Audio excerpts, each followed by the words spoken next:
हिमाचल में मजदूर वर्ग के साथ हो रहे अन्याय को लेकर आज हिमाचल प्रदेश निर्माण कामगार संघ के अध्यक्ष राकेश शर्मा ने सरकार को उनकी ही नीतियों के खिलाफ जमकर सुनाया है।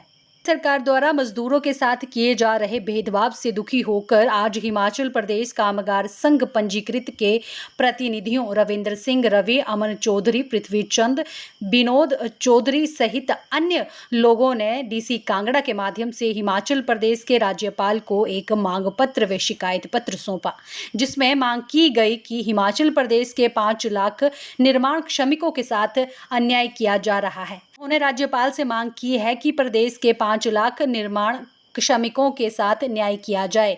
उन्होंने हिमाचल प्रदेश सरकार पर मजदूर विरोधी होने का भी आरोप लगाया है। उन्होंने कहा कि पिछले 15 वर्षों में पिछली सरकारों ने प्रदेश के 5 लाख निर्माण श्रमिकों को भवन निर्माण कानून के अंतर्गत लाभार्थी बनाया था। आज श्रम अधिकारियों ने उनका कानूनी योजना का लाभ ही रोक दिया है।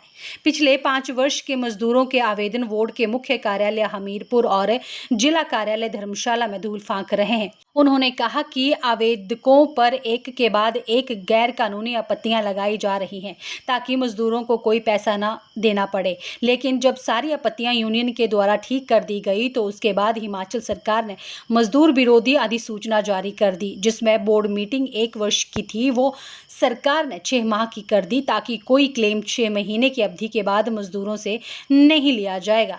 यानी कि किसी भी हालत में मजदूरों के कल्याण के लिए कोई काम नहीं करना है और जो मजदूरों के लिए एकत्रित किया गया करोड़ों रुपए का भरपूर दुरुपयोग हो रहा है, जिसका बोर्ड के गैर सरकारी सदस्यों द्वारा कई बार विरोध किया गया। बोर्ड अपने कल्याण में ही लगा हुआ है, मजदूरों का कल्याण बंद कर दिया गया है। उन्होंने कहा कि सरकार 1 महीने के अंदर मजदूरों के लंबित क्लेम पास नहीं करती है तो उनके खिलाफ पूरे प्रदेश भर में आंदोलन किया जाएगा। फिलहाल सरकार के खिलाफ क्या कुछ कह रहे हैं संघ के सदस्य रविंद्र कुमार, सुनिए। रविंद्र सिंह रवि, मैं ट्रेड यूनियन कोऑर्डिनेशन सेंटर जो कि भारतीय सरकार द्वारा अफिलिएटेड यूनियन है उसका मैं स्टेट जनरल सेक्रेटरी हूँ और मेंबर हूँ मैं इस HPBUC वेलफेयर बोर्ड पर हूँ। मैं उस वेलफेयर बोर्ड का, जिस बोर्ड की हम बात कर रहे हैं, पिछले 7-8 साल से मैं यहाँ मेंबर हूँ और मैं बार बार उस बोर्ड से रिक्वेस्ट कर रहा हूँ कि आप धन का मिसयूज मत करिए और ये जो मजदूरों का पैसा इसको मजदूरों को दीजिए। जो धन की बात हो रही है,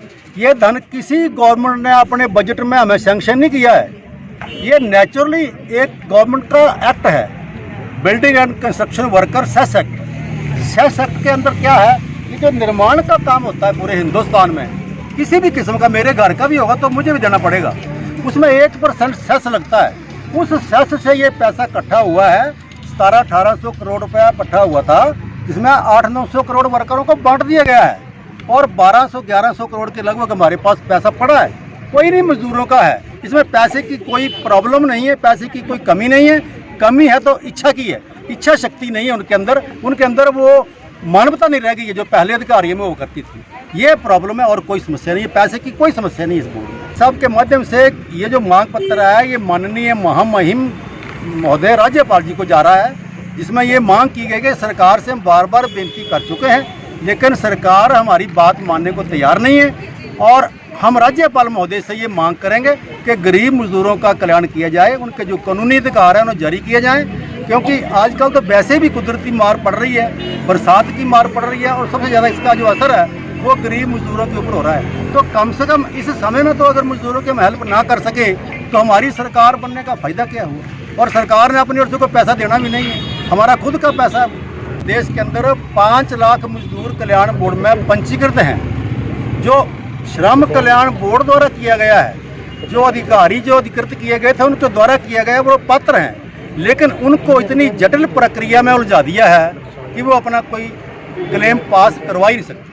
और ना 1 महीने के अंदर अगर क्लेम पास नहीं होते तो ये बड़े आंदोलन के रूप में पूरे हिमाचल में फैल जाएगा। वैसे थोड़ा थोड़ा आंदोलन सब जिलों में चल रहा है, इसमें इंटक, BMS, C2 सब यूनियन जो हैं वो शामिल हैं इस आंदोलन में और हम यहाँ से शुरू कर रहे हैं। अगर 1 महीने में ये जो पेंडिंग क्लेम पास नहीं होते हैं तो हम बड़ा आंदोलन भी शुरू करेंगे और कानूनी कार्रवाई भी जारी है, जिसमें माननीय उच्चतम न्यायालय में हमने याचिका दायर करनी है, कर भी दी है, डेट भी फिक्स हुई है 11 अगस्त की। हम उसमें भी पार्टी बनने की एप्लीकेशन दे रहे हैं और वहाँ जाके अपना पक्ष रखेंगे।